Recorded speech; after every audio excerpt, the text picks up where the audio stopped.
Greetings and welcome. My name is Jake Rayson. I am a forest gardener and a forest garden designer. For anyone who's curious how to spell my name, I don't think anyone is actually, but if you are, it's like this. So I don't actually get any fan mail or anything, but I just think I ought to put my name up more and get myself kind of known more about the place. I am on the final stage of the design for the Clifftop Garden, and oh shoot, I meant to show you the bloody photographs. Oh, I can't do it. Oh yeah, I took some photos. Oh, it doesn't matter. It doesn't matter. I took some photographs of the site. I went down there this morning. I printed out this CAD plan here. This one here. Where's my hand gone? That one. That one. I printed it out onto A3 paper. I've got a knackered old A3 printer that just about works, which is brilliant. So and I went up there just to check all the designs and to check the spacing of all the trees and stuff with what's marked out on the ground, and it works. It's lovely. I absolutely love it. I really, really love it. I'm really looking forward to starting it. There's a lot of work to do. There's a lot of clearing to do. A lot of grass and bramble and buddleia and stuff to clear up, and lots of things to mulch and stuff. But it's good. Drainage is a bit of an issue, but I think I'm just gonna look at specific areas and just remedying specific areas. And like an awful lot of these things as well, the planting, it's that funny thing of you could put some plants down and then that's something to work off, rather than going, it's got to be yarrow, Achillea millefolium, fantastic plant by the way. There's the native species. It's just brilliant. It's a bit of a thug and can take over, so you've got to be careful what you put around it. But anyway, I put that in, and I'm thinking, well, no, what's that like in the winter? Maybe I need a bit of evergreen interest. And you bounce ideas off about the plants that you've got. So they're just there. Very often they're never going to end up there. You know they're not going to be there. But very often the part of the design process, it just gets the ball rolling and you're thinking about how that space can best be used and what you're trying to do with each of the spaces.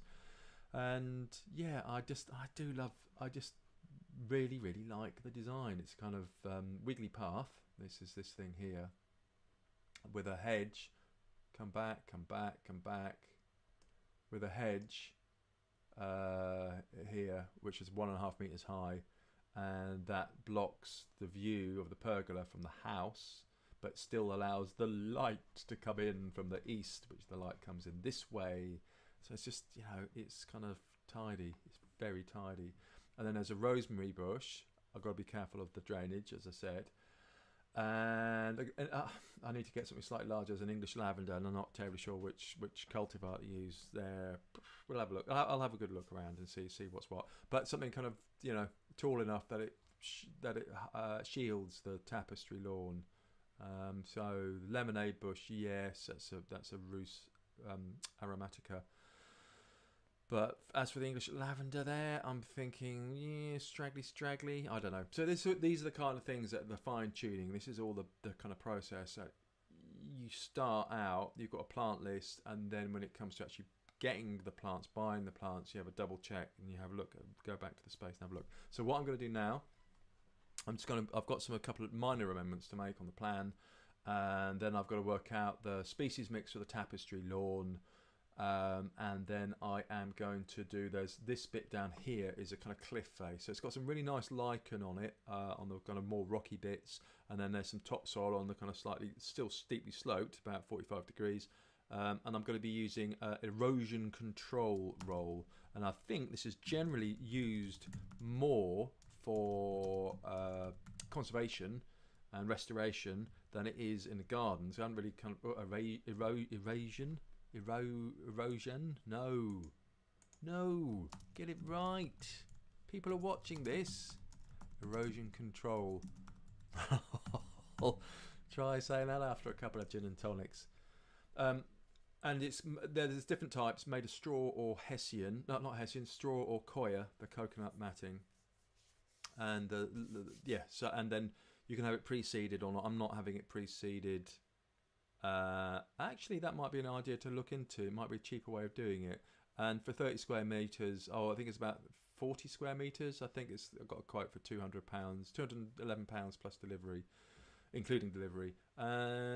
and it's kind of worth it for that space because it's an awkward space. And basically, what you want to have is small grasses, little fescues, which got some roots on them, which will help bind the soil, but also and then some forbs, some flowers which are low growing and low maintenance. So I don't want kind of big stuff flopping over and then you have to kind of deadhead it. There's some roseberry willow herb, and I like roseberry willow herb, don't get me wrong, but there it's a bit kind of, it flops over and it's like, it's, I say messy, it's a garden for goodness sake. So but then there's lots of like opportunities with, you start looking around and go, wow, there's some old tree stumps there, and I want to put some sort of scrambling plant over it, like a flowering plant.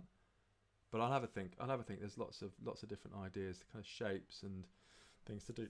Anyway, that's the next bit. So I'm going to be doing species for the cliff face and then species for the tapestry lawn in a couple of weeks, and I'm going to call that a day on the design.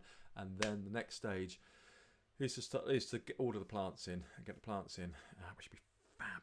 Really looking forward to that. Okay, thanks very much for watching, and I shall see you again soon. Free workshop first Monday evening of the month, and then live stream, like a structured live stream, first Wednesday of the month at 10 a.m. Okay, cheers and bye.